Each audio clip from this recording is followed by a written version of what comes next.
Hi guys, நம்ம எல்லாருமே இப்படி ஒரு ப்ராப்ளம் ஃபேஸ் பண்ணியிருப்போம். நீங்கள் ஒரு நியூ ஃபீச்சரை உங்கள் ப்ராஜெக்டில் ஆட் பண்ணும்போது உங்கள் எக்ஸிஸ்டிங் ப்ராஜெக்ட் கம்ப்ளீட்டாக பிரேக் டவுன் ஆயிரும். அப்போ நம்ம எல்லாருக்குமே மைண்டில் ஒரு சேம் தாட் இருக்கும். Only if we had the previous version of code, it would have been more easier. So, how do we do that? And அங்கே தான் Git and GitHub comes into play. So Git and GitHub ரெண்டுமே ஒன்றா இல்லை வேறு வேறையா அப்படின்ற confusion நம்ம நிறைய பேருக்கு இருக்குது. So first let's clear that out. Git வந்து ஒரு version control system, meaning it keep tracks of all the changes in your code. And GitHub அப்படின்றது ஒரு cloud based hosting platform for Git ரெபாசிட்டரிஸ்.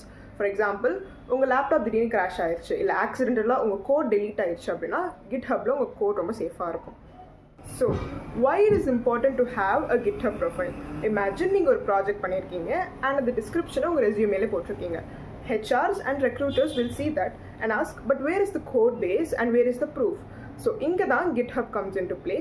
நீங்கள் உங்கள் ப்ராஜெக்டை ஒரு ரெபாசிட்டரி கிரியேட் பண்ணிவிட்டு அந்த ரெபாசிட்டரியில் உங்கள் கோட் பேஸை புஷ் பண்ணிடுவீங்க அண்ட் அந்த ரெபாசிட்டரி லிங்க் எடுத்துகிட்டு உங்கள் ரெஸ்யூமில் அட்டாச் பண்ணிடுவீங்க.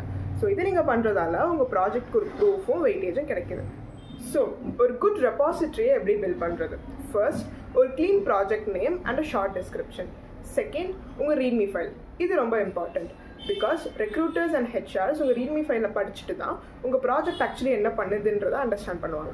ஸோ அந்த ரீட்மி ஃபைலில் ஃபர்ஸ்ட் ஒரு ப்ராஜெக்ட் சம்மரி இருக்கணும் அண்ட் செகண்ட் என்ன டெக்ஸ்டாக் அதை யூஸ் பண்ணியிருக்கீங்கன்றதை மென்ஷன் பண்ணணும். தேர்ட், நீங்கள் என்ன ஃபீச்சர்ஸ் அதில் ஆட் பண்ணுறீங்க அப்படின்றத மென்ஷன் பண்ணுங்கள். Fourth, some screenshots supporting your project. And fifth, some setup instructions to run the project locally.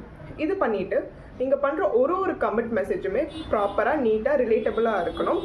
And fourth, some short video demos supporting your project.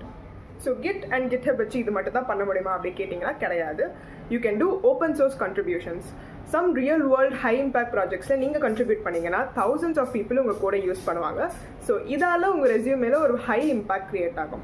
And multiple developers ஒரே ப்ராஜெக்டில் work பண்ணுறீங்கன்னா GitHub can be used as an efficient collaborative tool. So Git and GitHub பற்றி நிறைய தெரிஞ்சுக்கணும்னு நினச்சிங்கன்னா follow Morgan Lewis and stay tuned for more updates.